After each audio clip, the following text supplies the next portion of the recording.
If you're new here, pause for just 1 second. Hit subscribe, tap like, and stay with me for this story.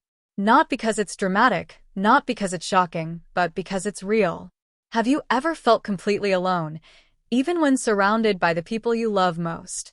Every click, every share, every bit of support lets me keep telling stories like this. Stories about families that look normal from the outside. About love that fades quietly. About choices we swear we'd never make until life backs us into a corner. My name is Alicia Andrade, and what I'm about to share isn't easy to say out loud. It's a story about loneliness that grows unnoticed. About silence that screams louder than arguments. About the moment you realize the cracks in your life didn't appear overnight.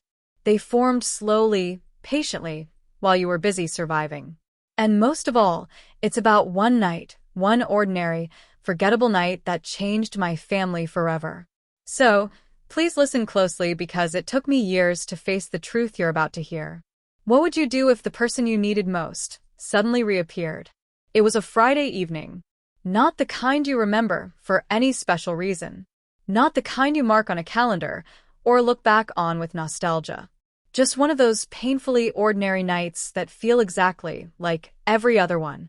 Dinner, attitude, maybe a TV show before bed, if everyone cooperated. Nothing dramatic, nothing alarming, nothing that warns you your life is about to tilt in a direction you never prepared for. Back then, I was a single mother raising 2 kids on my own. My daughter Elena was 16. She was sharp, intelligent, and stubborn in a way only teenagers can be. Fiercely independent on the outside, but emotionally armored. Like, she felt everything too deeply and had learned the safest way to survive was to show nothing at all.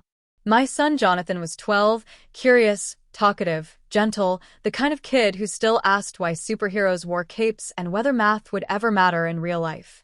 From the outside, we looked like a normal family. 3 people, 1 home, shared meals, shared last name. But underneath that picture, there were cracks. Deep ones. Cracks I didn't want to see. Cracks I didn't have the energy to fix. Cracks I convinced myself were normal. And that night, those cracks finally split wide open. We were sitting at the dinner table together, at least physically. Emotionally, we might as well have been in separate worlds. Elena was anywhere but here. Jonathan poked at his pasta, twisting noodles around his fork like it might suddenly explain itself. "Mom," he asked, squinting at his plate, "why does pasta taste different every time you make it?" I forced a smile. "It's improvisation," I said. He shrugged, unimpressed. Elena rolled her eyes and muttered something under her breath. I didn't catch the words, but I felt them. Sharp, dismissive, heavy. Within seconds, they were bickering. Not playful sibling teasing, not harmless back and forth. This was irritated, tense, exhausting. Their chaos, and I sat there, present in body, absent in every other way. Bills were piling up. Work felt like a constant uphill battle. My divorce echoed through my life like a wound that refused to close. And somewhere along the way, I had started to feel invisible in my own home. So, I reached for my phone. Not because I needed it, but because the silence inside my head was louder than the noise around me. And that's when it hit me. We weren't a family having dinner anymore. We were 3 strangers sharing a table, eating the same food, breathing the same air, living in completely different emotional worlds. That realization cut deeper than I expected. After dinner, things only got worse. Jonathan and Elena started arguing over something trivial, the best spot on the couch. Voices rose, accusations flew, and then I snapped. "Enough," I said, my voice sharper than I meant it to be. "Both of you, stop." Elena froze for half a second, then glared at me like I had personally betrayed her. She stormed off to her room and slammed the door so hard the walls shook. Jonathan sank into the couch, arms crossed, lower lip trembling in a way he clearly didn't want me to notice. And beneath my frustration was something heavier. Sadness, fear, the quiet realization that I wasn't holding my family together. I was barely holding myself together.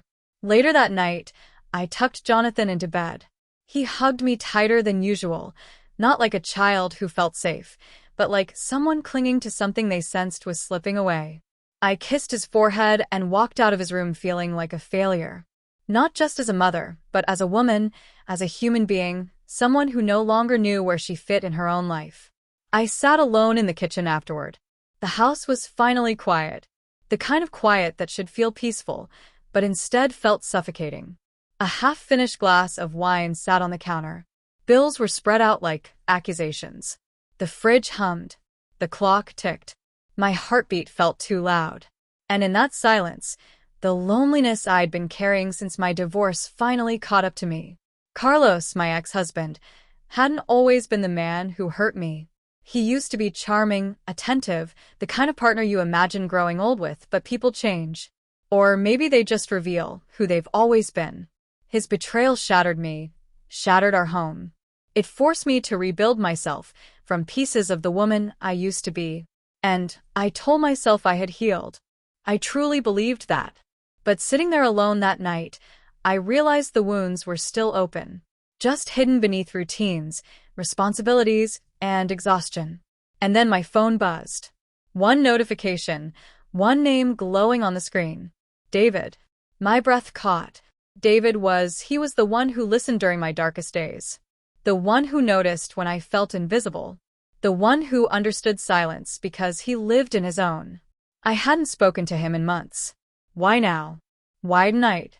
Why when I felt weakest? My first instinct was to ignore it, to protect myself. But loneliness is powerful. It pulls you toward anything that feels like warmth.